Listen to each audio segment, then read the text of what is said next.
en el asunto de los saldos y aunque no lo habíamos planeado específicamente por ello, pues creo que queda muy puntual el tema que vamos a tratar a continuación con el asunto de los 3 años de López Obrador.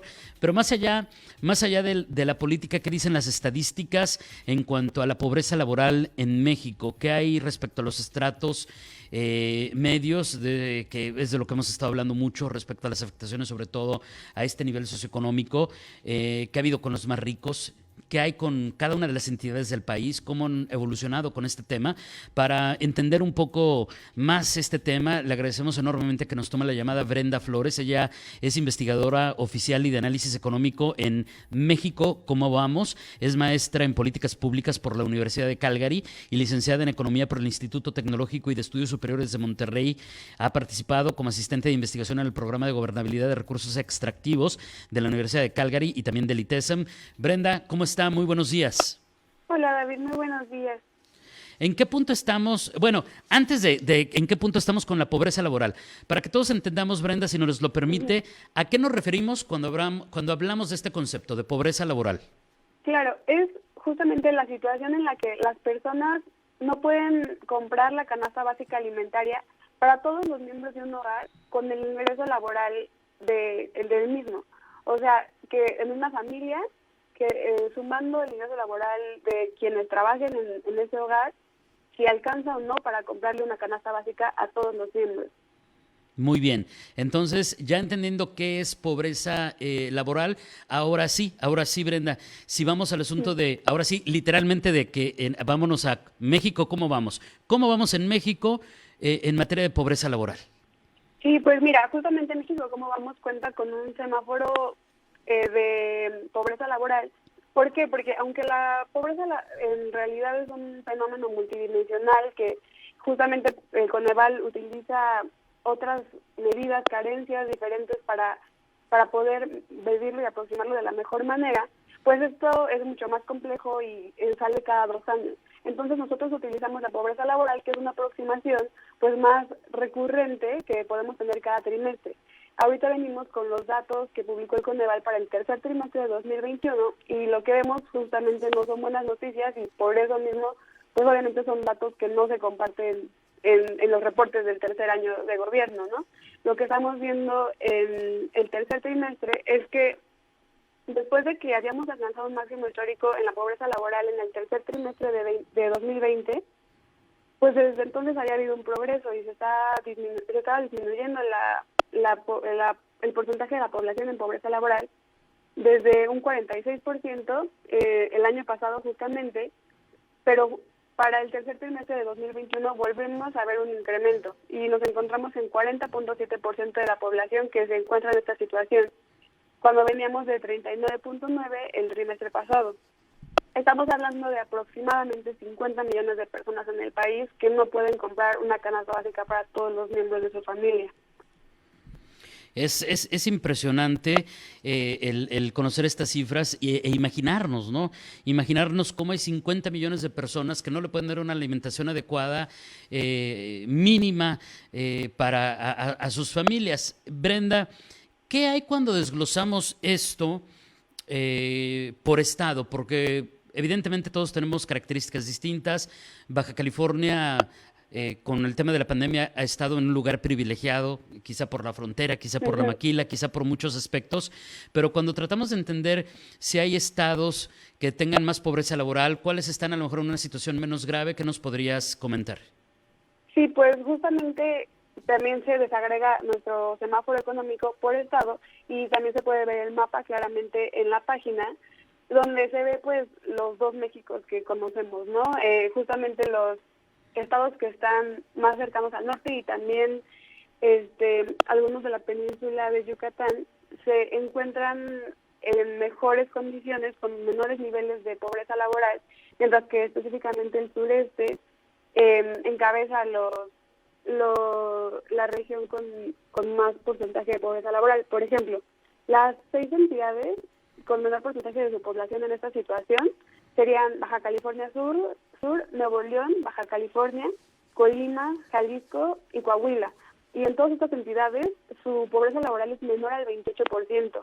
Entonces es realmente baja en comparación del resto del país, mientras que las 6 entidades con mayor porcentaje de su población en esta situación son Chiapas, Oaxaca, Guerrero, Veracruz, Tlaxcala y Puebla, con más de la mitad de su población en esta situación. Entonces ahí vemos realmente una disparidad muy pronunciada.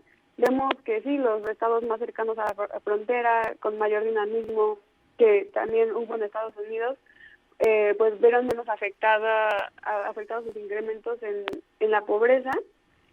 Pero también este semáforo nos permite hacer pues análisis muy específicos de las situaciones por estado. Por ejemplo, aunque sea muy bajo el porcentaje de pobreza laboral en Baja California, podemos ver que aún así hubo un incremento del trimestre pasado a este.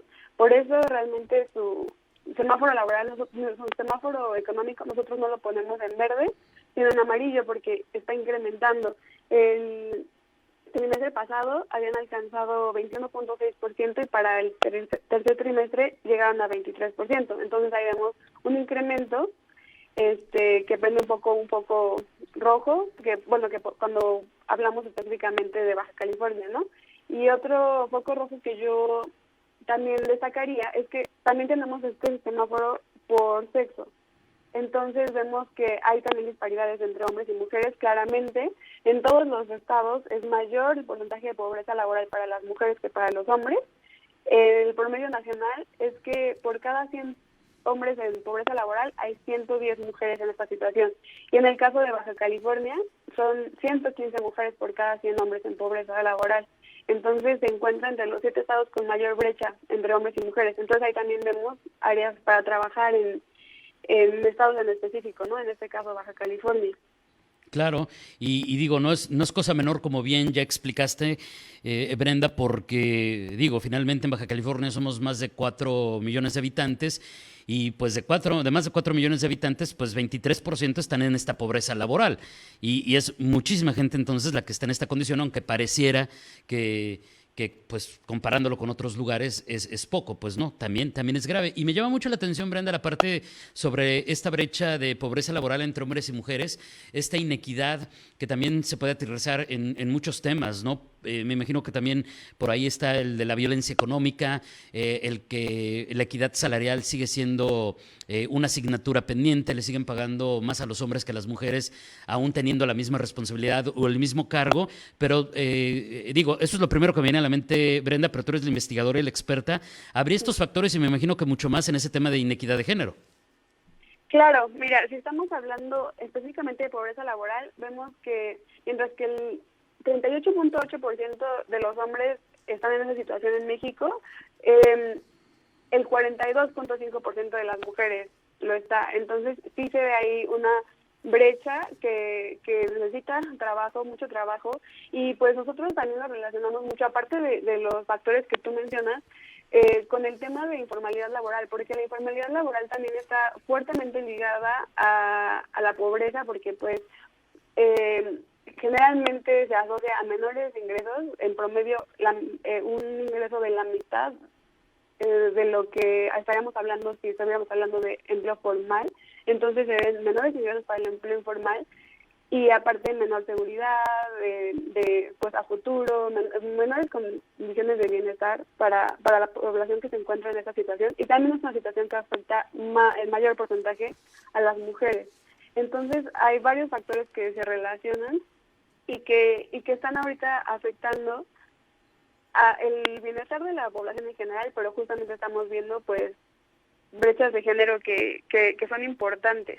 Y entre otros aspectos que también están ahorita afectando y que vemos como preocupantes para el deterioro de los niveles de bienestar de los mexicanos, es que también pues estamos viendo un incremento en los precios, estamos en niveles de inflación más altos en los últimos 20 años, y aparte pues estamos viendo justamente desigualdades que se están ampliando entre los estados, y entonces vemos una necesidad realmente de políticas enfocadas en las diferentes regiones y un verdadero plan de recuperación que no lo deje a la inercia, porque ya estamos viendo también que este trimestre actividad económica se contrajo 0.4%, entonces estamos viendo que ya se acabó la fuerza del rebote con el que veníamos recuperándonos en la pandemia y no estamos viendo medidas focalizadas y también pues políticas que focalicen específicamente a la población, porque estamos viendo que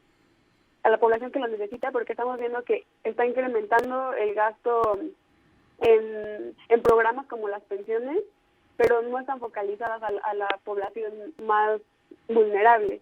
Entonces eso es lo que está haciendo que también está aumentando la desigualdad. Y sí, y justo ayer platicábamos aquí, te comento rápidamente, Brenda, pues los datos respecto al aumento en los precios de alimentos en nuestro país. Algunos subieron, hablando de la inflación, hasta 150%, pero los que menos, y que son muy básicos para los mexicanos, como aguacate, cebolla, jitomate, 50%, entre muchos otros ejemplos que podríamos traer a la mesa. Entonces, pues, y para cerrar, porque me queda un minutito, Brenda, qué impresionante esta información. ¿Cómo ven desde México? ¿Cómo vamos entonces lo que viene para el 2022? Digo, ya de alguna manera me diste un adelanto, pero digamos que a manera de conclusión, híjole, pues creo que no es muy optimista, pero pues no podemos ser muy optimistas con estas cifras, pero ¿cómo ven desde México? ¿Cómo vamos, te insisto, el 2022?